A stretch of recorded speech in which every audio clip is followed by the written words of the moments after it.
सध्या नगर परिषद, नगरपंचायत, नगरपालिकांच्या निवडणुकांची धामधूम सुरू आहे। हेव त्या पक्षात, हेव त्या पक्षात, तेव त्या पक्षात, तिकीट नाही मिळाले की पक्ष सोडला। आणि एक लक्षात घ्या, हे जे काही नेते असतात का, हे कधीच समाजासाठी, त्यांच्या कार्यकर्त्यासाठी कधीच पक्ष बदलित नाहीत। त्याचं तिथं दुरण टेकलं नाही म्हणून ते पक्ष बदलित। आणि लोकांना वाटतं की हे आपल्यासाठी करायलेत का काय। ते सोडून दे, ते विषय गेला। आता जी समाजसेवा करायची, समाजासाठी करायचं, जगाचं भलं करायचं, लोकांचं भलं करायचं, ते दिवस गेले। आता फक्त नेत्याला त्याचं अस्तित्वच करायचंय। आता तुम्ही बघत असाल सध्याच्या ज्या नगर परिषद आहेत, नगर पंचायती आहेत, या निवडणुकीमध्ये उमेदवाऱ्या कोणाला द्यायला चालल्या।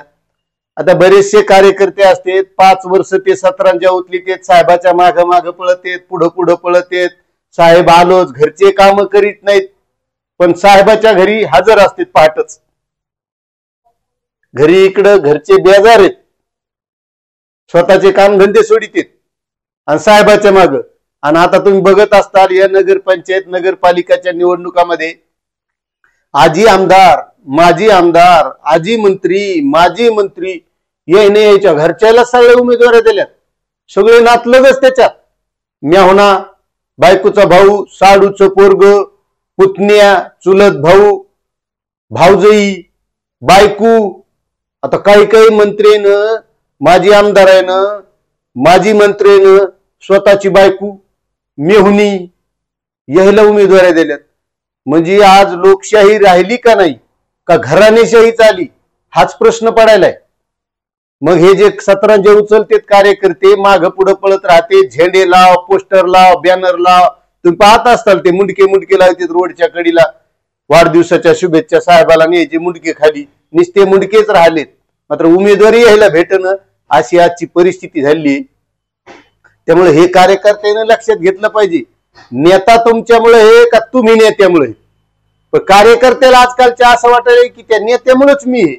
अरे पण तू जेव्हा मरमर केली तेव्हा नेता मोठा झालाय, हे कार्यकर्त्याच्या ध्यानात येईन। आता तुम्ही बघितलं असेल आजच्या लोकमत पेपर मध्ये कितीक असे आमदार आहेत, कितीक मंत्री आहेत की याने स्वतःच्याच घरात सगळे तिकीट, नगराध्यक्ष पदासाठी, नगरसेवक पदासाठी।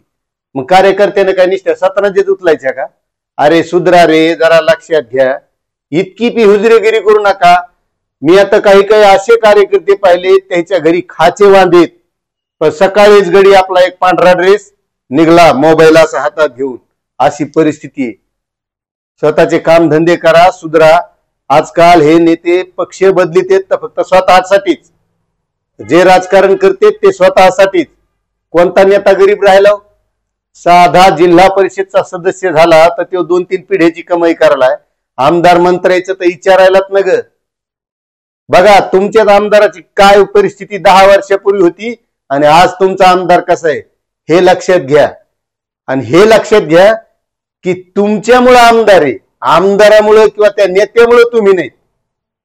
मात्र हे कळायलाच वाव नाही, प्रत्येक जणाची स्पर्धा लागली, सगळ्यात पुढे मी कोण राहील साहेबाच्या जवळ, मी 17 उतलो का, साहेब बाहेर निघले की अर काय। ही लोकशाही आहे का घराणेशाही आहे याचाच मेळ लागणं, याचा कुठेतरी विचार केला पाहिजे। आणि हे तुम्हाला वाटत असेल की मी लय साहेबाच्या जवळचा आहे, मला लय मोठं मानतात, असं काहीच नाही। ते ह्यासारखे उताडा आलाय साहेबाकडे, असे जवळचे लय जवळचे। मग जवळचे हे तर तिकीट काऊन भेटणं तुला।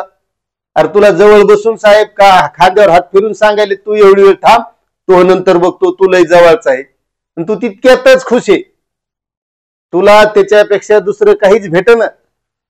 तुला हे कळच ना, तुझ्या लक्षात येईन की तो हा काय कार्यक्रम व्हालाय, तुझ्या घरचे वांदे व्हाले, तो पोरग शिकायला असन, तुझ्या पोराला काय काम धंदा आहे, याचा कुठेतरी विचार करा, सुधरा बेटा हो।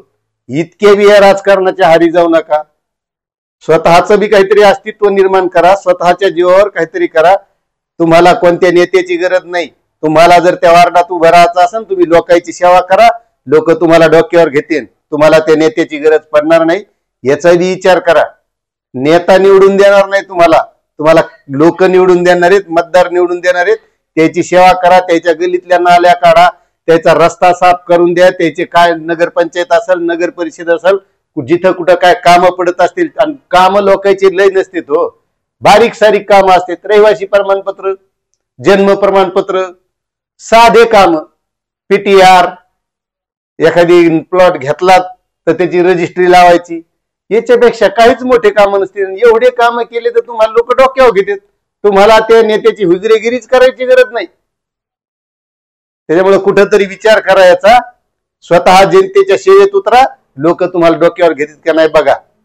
जास्तीत जास्त शेअर करा, चॅनलवर नवीन असाल तर सबस्क्राईब करा. जय हिंद, जय महाराष्ट्र.